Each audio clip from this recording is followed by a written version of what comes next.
인사하겠습니다. 안녕하십니까? 물을 좀 준비해 주시면 좋겠습니다. 이렇게 매주 연이어서 결혼 소식을 이렇게 들어서 좋습니다. 결혼의 해가 될 것 같아요. 올해는 축의금을 단단히 준비하셔야 되겠습니다. 이미 확정된 분들만 해도 만만치 않고 또 확정될 수도 있기 때문에 가능성이 있는 분들이 또 있어서 그렇습니다. 참 기쁜 것 같아요. 기쁜 일이죠. 주 안에서 그렇게 아름답게 혼인하는 모습들 보면 그렇습니다. 그 19세기에 성결운동이라고 그런 운동이 일어났었어요. 19세기 중반부터 시작해서 19세기 말에 구체화가 됐습니다.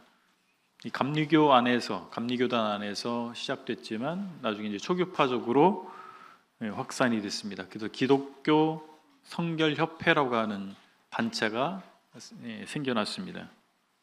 그러다 그들 중에서 또 좀 더 급진적인 이들이 따로 독립교단을 만들게 됐어요. 한 20개 내지 30개 정도 이렇게 성결교단이 형성되게 됩니다. 1880년대, 1889년, 1895년, 1905년 뭐 이 사이에 형성된 일입니다. 그래서 한국에 성결교회가 있죠. 여러분 주변에 보시면 성결교회 간판을 둔 이 교회들이 있습니다. 이런 교회들이 이렇게 시작된 겁니다. 갑자기 웬 성결교회 역사를 기원을 말씀을 드리냐면 19세기에 성결이 필요해서 기독교계 안에서 성별 또는 성결 비슷한 말이잖아요. 거룩한 구별이 필요했기 때문에 성결 운동이 일어났잖아요. 우리는 지금 21세기를 살고 있습니다. 그럼 19세기에 비해서 지금 우리가 살고 있는 21세기는 더 거룩해졌을까요? 어떻습니까? 그리고 19세기의 그리스도인들에 비해서 지금 21세기의 그리스도인들은 더 정결해졌습니까? 뭐 스스로 자문해 보면 그렇지 않다 이런 생각을 하게 되실 거예요. 그래서 우리 스스로에게 우리는 정말 거룩한 사람들인가, 우리의 삶은 정결한가에 대해서 자문해 보면서 오늘 에스라 강의 마지막 시간입니다. 마지막 시간으로 성결운동이 필요한 시대라는 제하에 에스라서 10장을 함께 살펴보기를 원합니다. 첫째, 우리 함께 생각해 보길 원하는 내용은 죄를 각성해야 합니다. 에스라서 10장 1절로 4절을 제가 읽겠습니다. 에스라가 하나님의 성전 앞에 엎드려 울며 기도하며 죄를 자복할 때에 많은 백성이 크게 통곡하며 이스라엘 중에서 백성의 남녀와 어린아이의 큰 무리가 그 앞에 모인지라.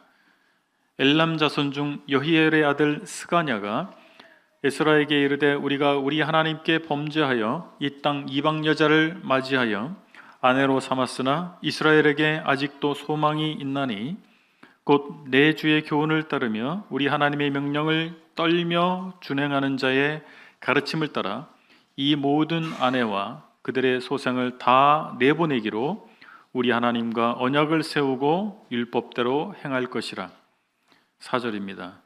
이는 당신이 주장할 일이니 일어나소서 우리가 도우리니 힘써 행하소서 하니라. 현실 또는 문화와 트렌드라고 하는 이유로 죄를 여기지 않던 문제들을 우리는 점검해 봐야 됩니다. 이스라엘 백성들이 눈물로 죄를 고백하고 큰 무리가 에스라에게 나왔습니다.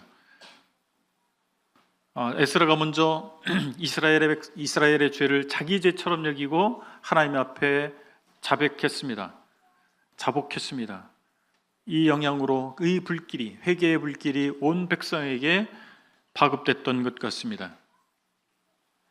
그동안 자신들의 죄를 대수롭지 않게 여겼던 그들이 그 죄의 심각성에 대해서 제대로 인식하고 회개하게 됐던 겁니다. 우린 현대 사회에서 통용된 것들에 대해서 다시 생각해 볼 필요가 있습니다. 그런 차원에서 마지막 때에 대한 바울의 경고를 살펴볼 필요가 있습니다. 디모데후서 3장 1절로 5절에서 바울이 경고한 마지막 때의 행태는 총 19가지로 언급하고 있습니다. 자기를 사랑함, 돈을 사랑함, 자랑, 교만, 비방, 부모 거역, 감사하지 않음, 거룩하지 않음, 무정함, 원통함을 풀지 않음, 모함, 절제하지 못함, 사나움, 선한 것을 좋아하지 않음, 배신, 조급함, 자만, 쾌락, 사랑함, 경건의 능력이 없음. 우리는 얼마나 자기를 사랑하고 돈을 사랑하는지 모릅니다. 거룩함과 경건에 관심이 없고 쾌락을 사랑합니다. 가여운 자들에 대해서 무정하고 무절제한 삶을 삽니다. 요즘 젊은이들 사이에 젊은 세대들이 급격한 노화를 경험하고 있다, 이런 얘기가 있어요. 왜 그럴까요? 무절제한 삶을 살기 때문에 그렇습니다. 잠잘 때 잠자지 않고, 먹을 때 먹지 않고, 먹지 말아야 할 때 먹습니다. 지나치게 먹습니다. 그래서 급격한 노화를 겪고 있다. 그 세대에 나타나지 않을, 그 연령대에 나타나지 않을 질병들이 나타납니다. 고혈압, 당뇨, 기타 등등. 절제하지 않는 거예요. 그것이 보편화되어 있습니다. 쌈딱들이 넘쳐납니다. 쌈딱 아세요? 그 이유는 사람들이 원통함을 풀지 않고 사납기 때문에 그래요. 심지어 그리스도인들도 그래요. 한을 품고 삽니다. 지나간 과거를 오늘날까지 끌어와서 한을 품고 원수 갚으려고 해요. 그러니까 사납죠. 이런 모습들이 대부분이 그렇게 살고 있기 때문에 당연시 되는 것이 문제입니다. 다들 그렇게 행하지만 다 그렇게 한다고 해서 죄가 아닌 것은 아니잖아요. 죄는 죄로 여겨야 됩니다. 요즘 사람들은 사랑이란 용어를 남용해서 자기들의 죄를 정당화합니다. 그리고 그 죄를 정죄하기를 거부합니다. 정죄받기를 거부합니다. 동성애를 사랑으로 치부합니다.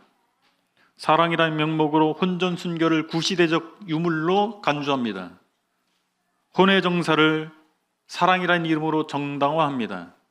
얼마 전에 유명한 감독과 여배우가 불륜을 하면서 우리는 서로 사랑하기 때문에 이렇게 합니다. 불륜이 아니다, 그렇게 주장을 했잖아요. 신자들이 불신자와 연애하고 결혼하는 것도 정당합니다. 왜? 우리는 사랑하기 때문에. 기독교는 사랑의 종교인데 왜 이 사랑을 용납하지 않습니까? 라고 항변하는 것입니다. 우리가 죄를 올바로 인식하면 그것에서 돌아서고자 하는 의지가 발동하기 마련입니다. 스가냐는 슬퍼하는 이스라엘에게 아직도 소망이 있습니다 라고 위로했어요. 그리고 이제 이방인과 결혼한 이런 사람들 중에서 그런 사람들이 다 이방인 아내와 거기서 태어난 자녀들을 다 내보내기로 결정하겠다라고 제안합니다. 하나님께서는 우리를 고치시는 분이십니다. 그래서 은혜의 하나님이세요. 우리가 잘못된 길을 가도록 용납하는 것이 은혜가 아니고, 우리가 잘못된 길로 가게 될 때 그 걸음을 막으시고 그 걸음을 돌이키게 하시는 하나님, 우리가 잘못된 마음을 가지고 있을 때 우리의 마음을 고치시는 하나님이시기 때문에 은혜의 하나님이십니다. 자식이 잘못된 길을 가고 있는데, 잘못된 생각을 하고 있는데 방치하는 부모가 학대를 하고 있다라고 현대법에서 얘기합니다. 자녀를 방치하면 학대예요. 하고 싶은 대로 내두는 것이 마치 자녀를 사랑하는 것처럼, 은혜를 베푸는 것처럼 착각하지 않습니까?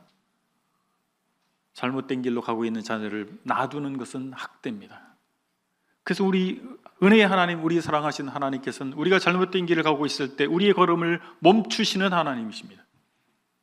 잘못된 것을 지적해 주시는 하나님이세요. 우리를 고치시길 원하시는 분이십니다. 공동체의 타락 앞에서 이 지도자는 탄식하고 있었습니다. 절망하고 있었습니다. 이 에스라에게 위로의 메시지가 무엇이었습니까? 우리가 회개하겠습니다. 공동체를 대표해서 스가냐가 나와서 우리가 회개하겠습니다. 오늘날 교회도 마찬가지입니다. 교회 목회자들, 지도자들이 가장 탄식해야 할 일은 무엇입니까? 그 공동체가 많이 모이지만 내부로부터 썩어가고 있을 때, 죄를 죄로 여기지 않을 때, 도덕적 해이가 만연할 때 탄식해야 되는 것입니다. 슬퍼해야 되는 것입니다. 그리스도인이 그리스도인답지 않게 살고 있는 것을 보게 될 때 지도자들은 탄식해야 되는 것입니다. 절망해야 되는 것입니다. 그럴 때 위로가 무엇입니까? 우리가 회개하겠습니다. 우리 하나님 뜻대로 살겠습니다. 스가냐의 제안은 가족들과 생이별을 하는 내용입니다. 쉽지 않은 일입니다. 그럼 왜 이런 극단적 선택을 하려고 할까요? 그들이 하나님의 백성이라고 하는 정체성이 바람 앞에 등불과 같은 처지에 놓여 있기 때문에 무늬만 하나님 백성인 거예요. 오늘날 교회가 훌륭한 건물을 짓고 수많은 사람이 모인다 할지라도 교회가 교회의 정체성을 잃어버리면 하나님 보시기에 교회가 아니죠. 사람이 볼 때는 교회이지만 하나님 보실 땐 교회가 아닌 거예요. 사람이 볼 땐 기독교인이지만 하나님이 보실 땐 그리스도인이 아닌 것입니다. 그래서 어떤 대가를 치르고서라도 이 문제를 해결하겠다, 그런 의지의 표현입니다. 우리가 에스라서 당시에 이스라엘 백성처럼 우리 죄를 바로 인식한다면 그것에서 돌아서고자 하는 갈망이 생길 것입니다. 그 자리에 주저앉아 있고자 하지 않을 것입니다.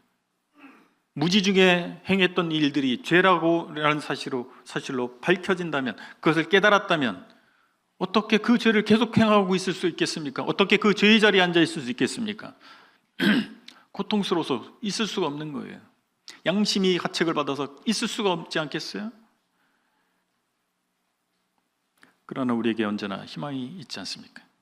시편 107편 20절에서 이렇게 말하고 있습니다.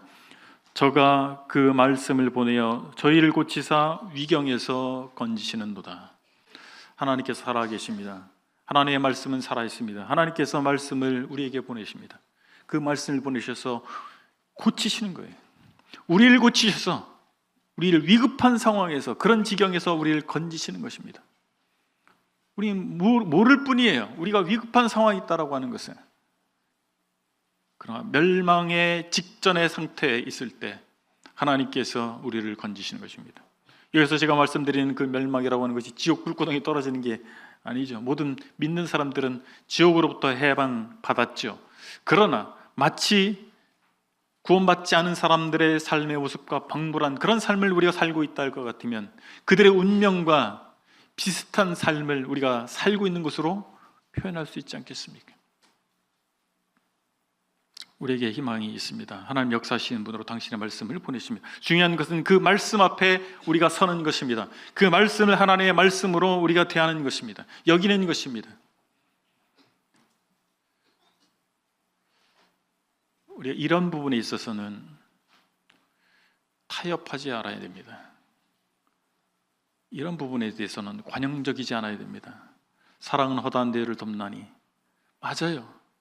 그러나 우리 자신에 대해서 그렇게 허용해서 되겠습니까? 우리 자신에 대해서 말씀 앞에 철저하려고 해야 됩니다. 그럴 때 고침받는 것입니다. 하나님께서는 우리 마음과 생각을 감찰하시고 고치시는 분이십니다. 그래서 은혜의 하나님이십니다. 말씀으로 우리의 마음을 고치시는 것입니다. 우리가 마음을 먹어도 작심삼일밖에 되지 않잖아요. 우리 스스로 결단해서 될 문제가 아닙니다. 하나님께서 그 말씀으로 우리 마음을 고치셔야 됩니다. 우리 마음을 새롭게 하실 때 새로운 마음으로 하나님 섬겨갈 수 있지 않겠습니까? 두 번째, 공동체 차원의 성결 운동이 필요합니다. 이 5절부터 7절, 17절 말씀인데 먼저 5절부터 몇 절을 읽겠습니다. 5절입니다. 이에 에스라가 일어나 제사장들과 레위 사람들과 온 이스라엘에게 이 말대로 행하기를 맹세하게 하매 무리가 맹세하는지라. 7절입니다. 유다와 예루살렘에 잡혔던 자들의 자손들에게 공포하기를 너희는 예루살렘으로 모이라. 8절 누구든지 방백들과 장로들의 훈시를 따라 3일 내에 오지 않으면 그의 재산을 정몰하고 사로잡혔던 자의 모임에서 쫓아내리라. 아멘.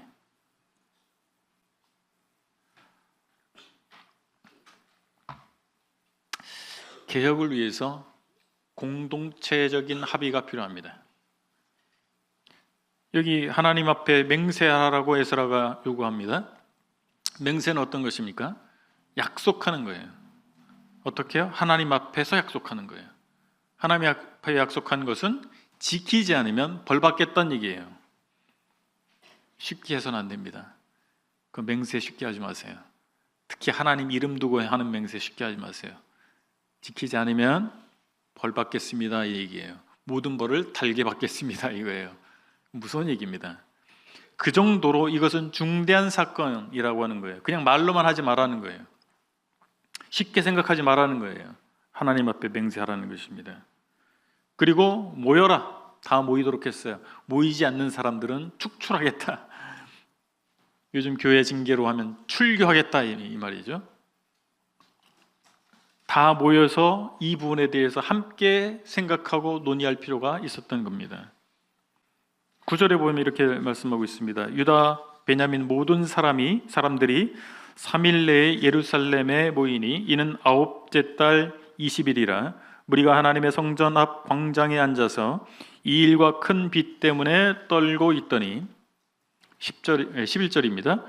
이제 너희 조상들의 하나님 앞에서 죄를 자복하고 그의 뜻대로 행하여 그 지방 사람들과 이방 여인을 끊어버리라 하니 13절 그러나 백성이 많고 또 큰 비가 내리는 때니 능히 밖에 서지 못할 것이요 우리가 이 일로 크게 범죄하였은즉 하루 이틀에 할 일이 아니오니 14절 이제 온 회중을 위하여 우리의 방백들을 세우고 우리 모든 성읍에 이방 여자에게 장가든 자는 다 기한 내에 각 고을의 장로들과 재판장과 함께 오게 하여 이 일로 인한 우리 하나님의 진노가 우리에게서 떠나가게 하소서 하나.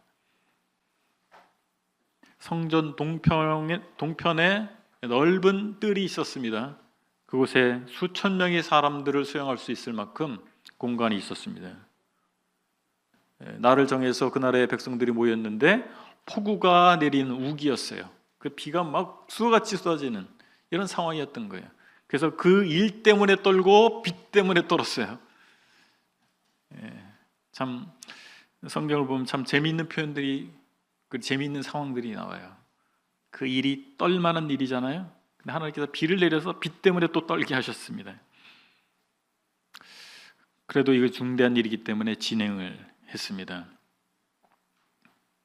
그래서 에스라는 백성들이 범죄 사실을 알도록 말해줍니다. 그리고 그 죄를 자각해서 이방 아내들과 헤어지라고 하는 촉구를 합니다. 회개는 어떤 것입니까? 잘못했습니다. 이것이 필요합니다. 마음에서 일단 인식하고 잘못했습니다. 고백해야 돼요. 그리고 어떻게 해야 됩니까? 정말 행동으로 보여줘야 됩니다. 잘못됐다라고 하는 것을 인식한 것을 행동으로 보여줘야 돼요. 많은 그리스도인들이 말로만 회개하기 때문에 사람들로부터 손가락질 받습니다. 안 믿는 사람들로부터 손가락질 받아요. 예배당에 오면 울며 통회합니다. 그러나 삶은 하나도 바뀌지 않아요.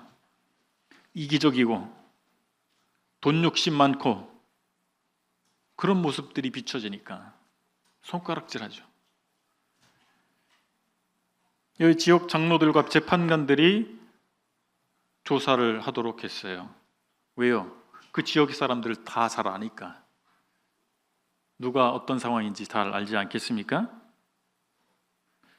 근데 15절에 보면 이런 표현이 나옵니다. 오직 아사헬의 아들 요나단과 디과의 아들 야스야가 일어나 그 일을 반대하고 무술람과 레이 사람 삽부대가 그들을 돕더라.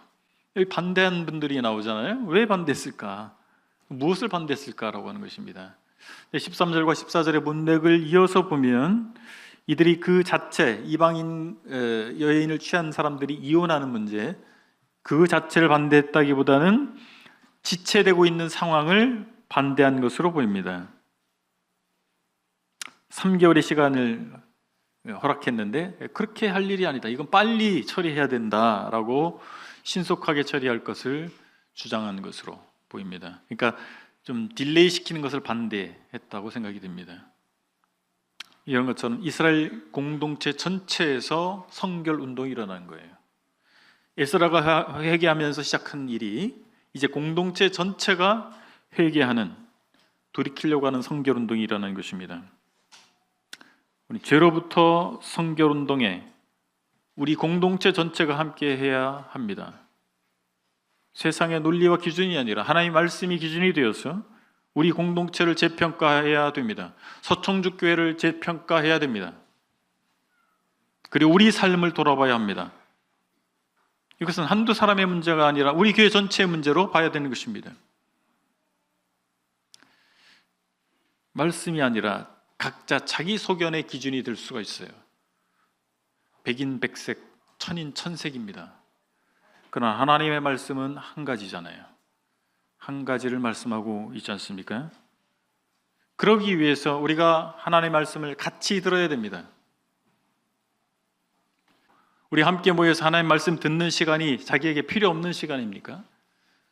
그렇지 않습니다. 유튜브를 통해서 좋은 목사님 말씀 난 듣고 있어요. 그러니까 하나님께서 이 교회에 주시는 말씀이 있잖아요. 유튜브를 통해서 불특정 다수에게 주는 말씀이 아니라 이 교회에 바로 이 시점에 하나님께서 주시는 말씀이 있을 거 아니겠습니까? 여러분들이 이 교회의 지체라고 할 것 같으면 이 시간에 말씀을 들으셔야 됩니다. 이 교회에 무슨 말씀을 하시는지 그 말씀을 들으셔야 됩니다. 그리고 우리가 회개할 부분이 있다면 우리가 한 마음으로 회개해야 됩니다. 우리의 현재 상황이 있어요. 우리는 다 알지 못합니다. 사람이기 때문에 다 알 수 없어요. 우리 각자의 삶을 다 들여다볼 수도 없고 각자의 마음속을 다 들여다볼 수가 없습니다. 그러나 살아계신 하나님께서, 전지하신 하나님께서, 우리의 형편을 다 하시는 하나님께서, 우리의 마음을 꿰뚫어 보시는 하나님께서, 우리의 삶의 전반을 감찰하시는 하나님께서 이 강단을 통해서 말씀하시지 않겠습니까? 그리고 이 우리를 고치시는 하나님께서 이 공동체를 고치셔서 변화시키셔서 하나님께서 목적하시는 말을 우리 시대에 이루시는 하나님이십니다. 아멘? 네, 그렇습니다. 하나님 살아계십니다. 하나님 역사하시는 분이십니다. 우리를 방치하시는 분이 아니십니다. 우리에게 개입하시는, 우리 공동체에 개입하시는 하나님이십니다. 우리를 통해서 하나님께서 그 목적을 이루시기를 원하십니다. 성결은 그런데 과감하게 추진할 필요가 있지만 균형감을 잃어서는 안 됩니다. 16절 17절에 보니까 이렇게 말씀하고 있습니다. 사로잡혔던 자들의 자손이 그대로 한지라 제사장 에스라가 그 종족을 따라 각각 지명된 족장들 몇 사람을 선임하고 열째 달 초하루에 앉아 그 일을 조사하여 첫째 달 초하루에 이르러 이방 여인을 아내로 맞이한 자의 일 조사하기를 마치니라. 이방인과 통연한 이 일에 대해서 철저한 조사를 진행했습니다. 조사 준비에 11일이 걸렸습니다. 그리고 10월 첫날에 조사가 시작돼서 이듬해 1월 첫날까지 총 3개월이 소요됐습니다. 이방 여인들에게 어떤 일이 벌어졌는지, 그 자녀들에게 구체적으로 어떤 일이 벌어졌는지 본문은 자세히 기록하지 않고 있습니다. 아마도 그들 자신들이 믿고 있었던 신을 여전히 믿고 있는 사람들은 아마 스스로 떠나갔든지 아니면 조사 과정에서 밝혀져서 추방했든지 그렇게 됐을 거예요.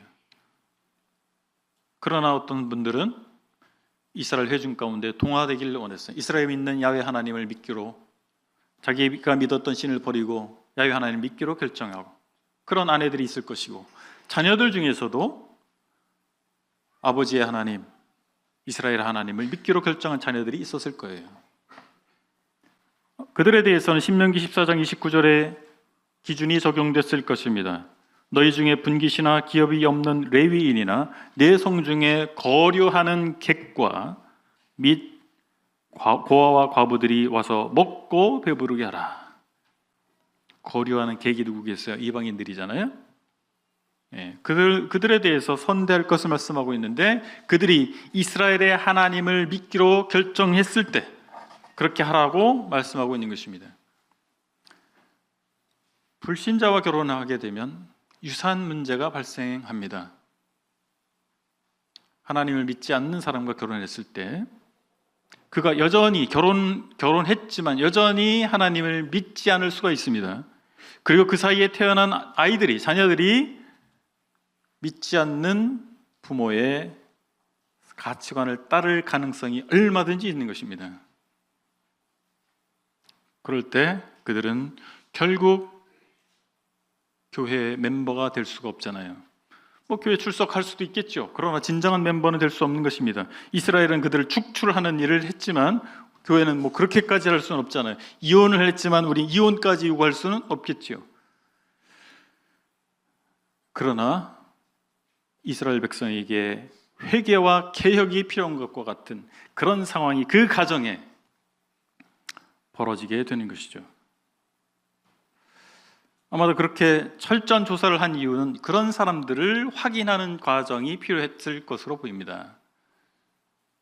그냥 여전히 이방신을 믿고 있는지, 아니면 이스라엘 백성의 하나님을 믿게 됐는지.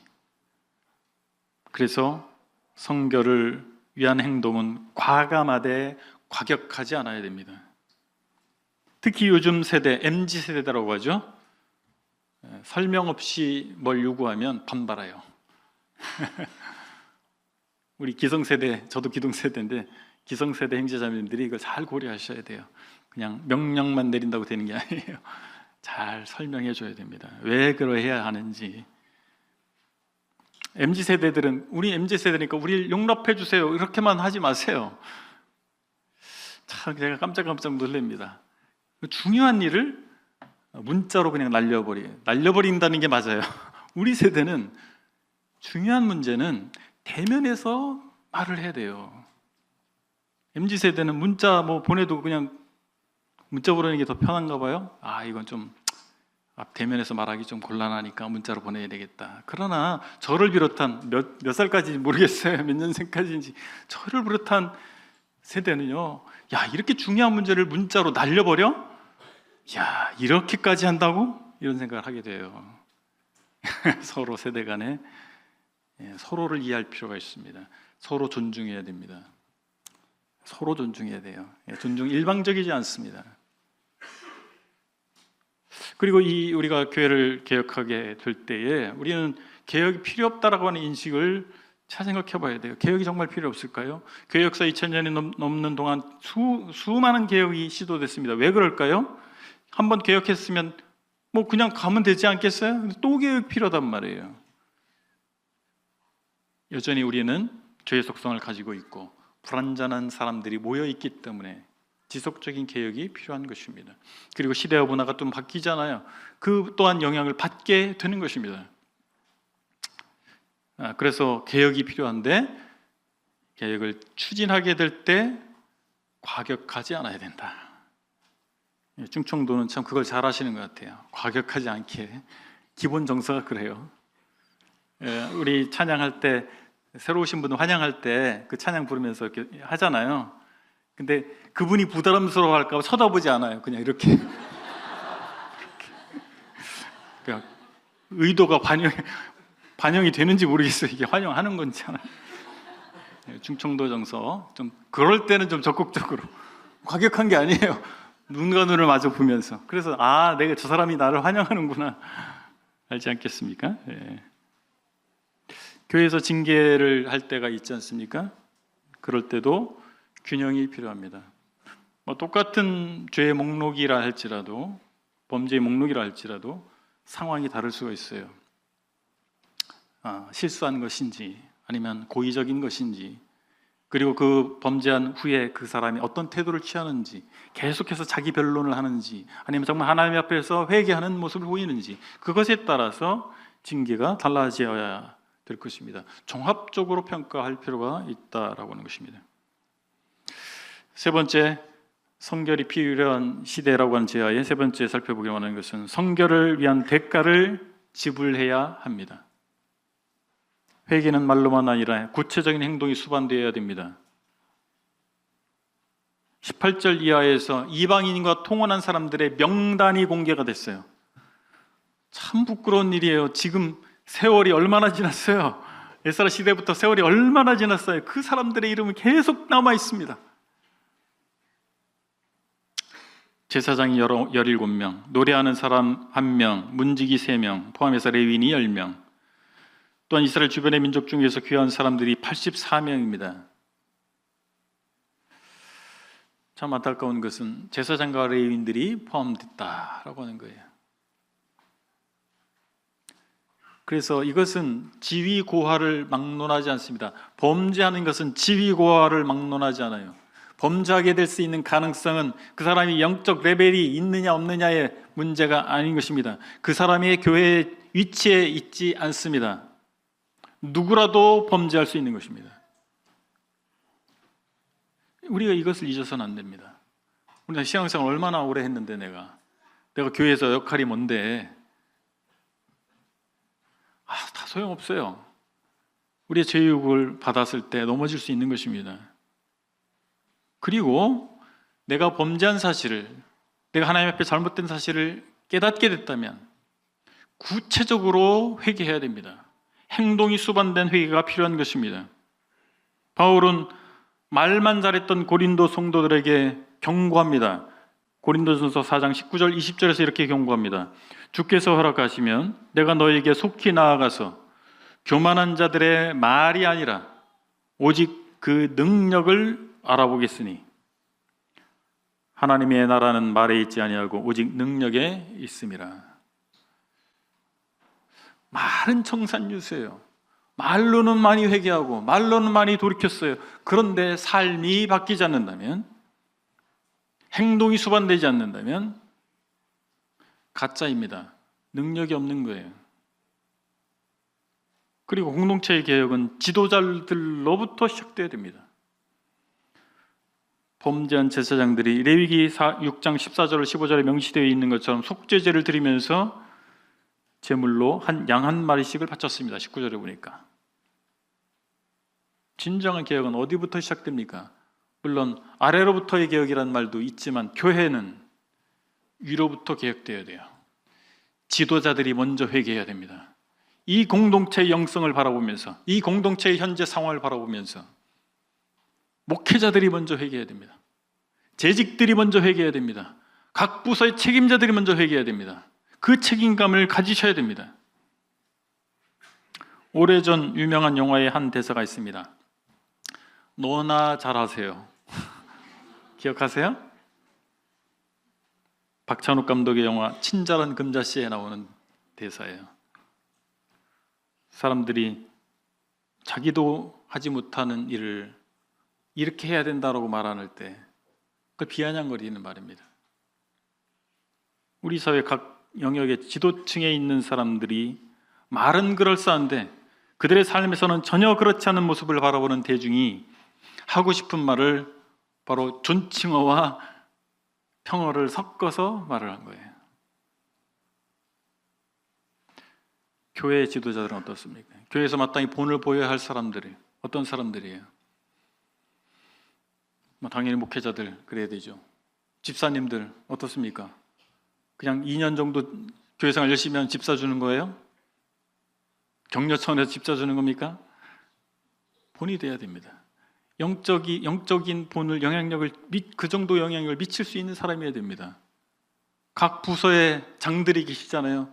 국장님들이 계시고 보니까 부장님들도 계시고, 그 부서에서 일만 잘하는 사람이 아니고 인격적으로나 그리고 영적으로 본이 돼야 됩니다. 교회학교 선생님들 계시죠? 아동부, 청소년부, 청년부, 미랄성도부 선생님들 계세요. 선생님들 잘 하셔야 됩니다. 인격적으로 훌륭하셔야 됩니다. 집회에 잘 나오셔야 돼요. 교회 행사에 잘 참여하셔야 돼요. 주일날만 선생님이세요? 주중에는 선생님이 아니고. 세상 선생님은 그럴 수 있습니다. 교회 선생님은 그러셔서는 안 됩니다. 강단에서 말씀 전하시는 형제님들 계시죠? 하나님의 말씀은 기술이 아닙니다. 기술적으로 잘 할 수 있어요. 그러나 삶이 그렇지 못하면, 삶으로 말하는 사람이 되지 못하면, 삶으로 교훈을 주지 못하는 사람일 것 같으면 두려워해야 됩니다. 너나 잘하세요, 이런 말을 듣지 않아야 됩니다. 찬양 인도자들이 앞에 나와서 찬양 인도하잖아요. 곡조를 잘 맞게 하고 음정에 맞게 잘하고 참 좋은 분위기를 만들고 그것만으로 충분하지 않습니다. 그것은 기본입니다. 그런 아름다운 말을 하기 위한 영성이 기반이 되고 있는가라고 하는 것입니다. 지도자들마저 이방인과 통혼했습니다.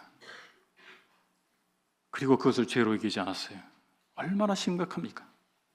교회 일꾼들이 자기들은 본이 되지 않아요. 그러면서 아무 문제의식을 갖지 않아요.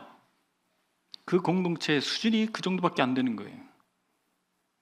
그러니까 제가 앞서 말씀드린 이런 분들, 이런 위치에서 이런 역할을 하시는 분들은 삼가 조심하셔야 됩니다. 하나님 앞에서 하시기 바랍니다. 그리고 이들이 그 잘못된 걸 알았어요. 그럴 때 어땠습니까? 그들이 먼저 했어요.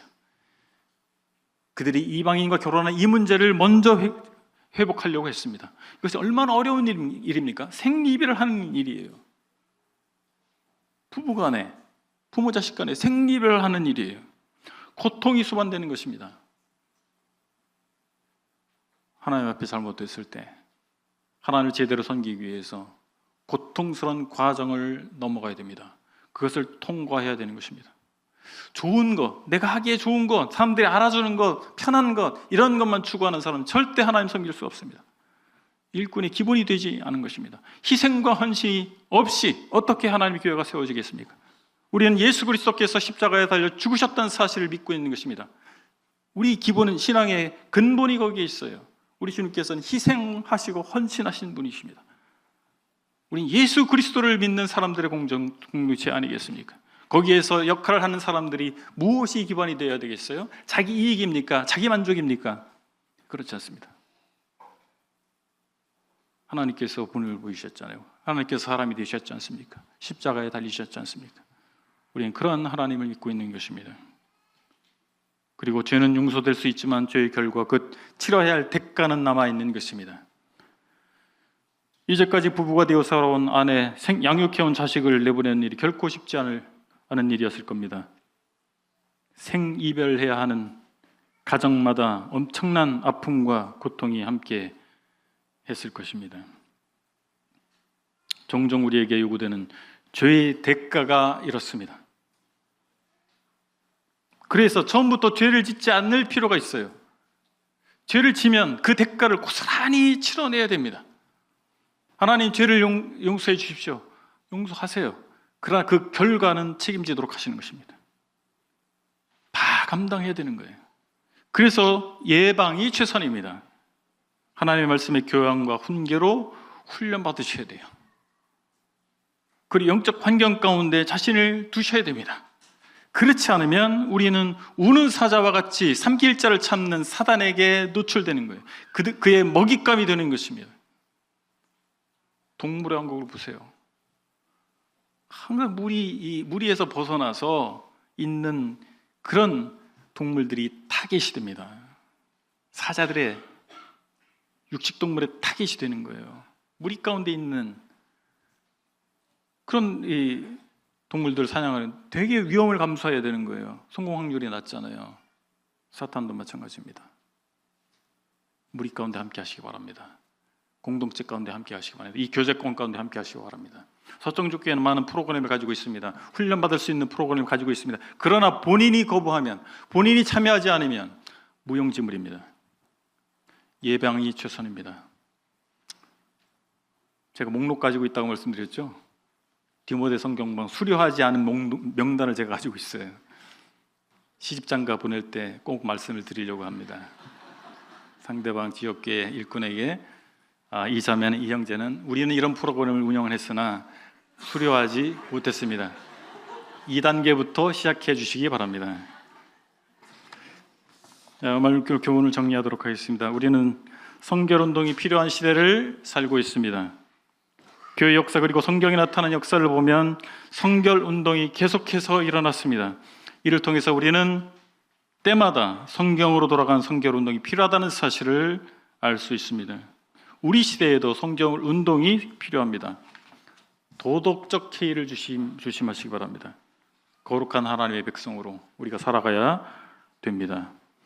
감춰지거나 무시된 죄를 하나님의 말씀의 렌즈를 통해서 찾아내고 바꿔놔야 됩니다. 돌이켜야 됩니다. 버려야 됩니다.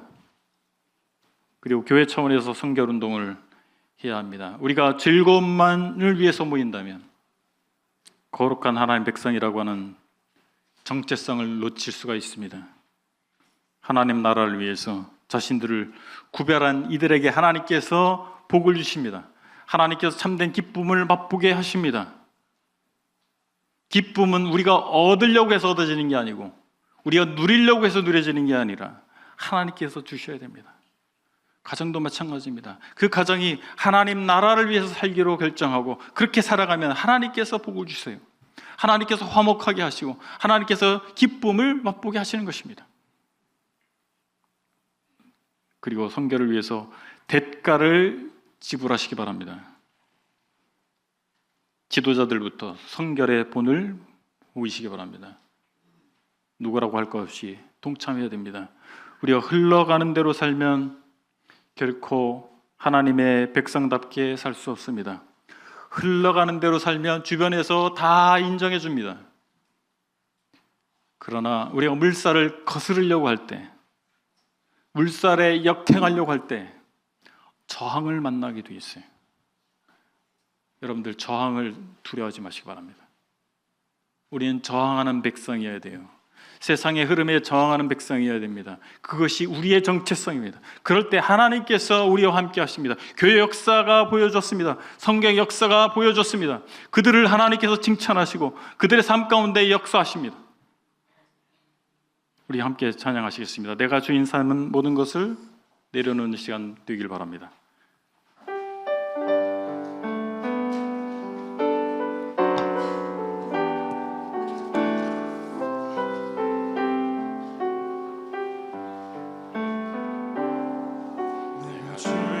사랑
기도하겠습니다. 아버지 하나님, 우리가 사는 시대를 하나님의 말씀의 렌즈로 볼 수 있게 하여 주시기 원합니다. 우리가 간과했던 죄를 확인하고 그 죄들에서 돌이키게 하여 주시옵소서. 하나님을 향해 높아진 마음을 낮추시고 듣고 싶은 말씀이 아니라 하나님께서 주시는 말씀을 받게 하소서. 하나님 백성다운 내면과 외면이 모두 깨끗한 그릇들이 되게 하소서. 서청주교회 모든 직처가 정결케 하시고 서청주교회가 하나님 나라를 위해 구별된 공동체가 되게 하여 주시옵소서. 우리 주 예수 그리스도 이름으로 기도했습니다. 아멘.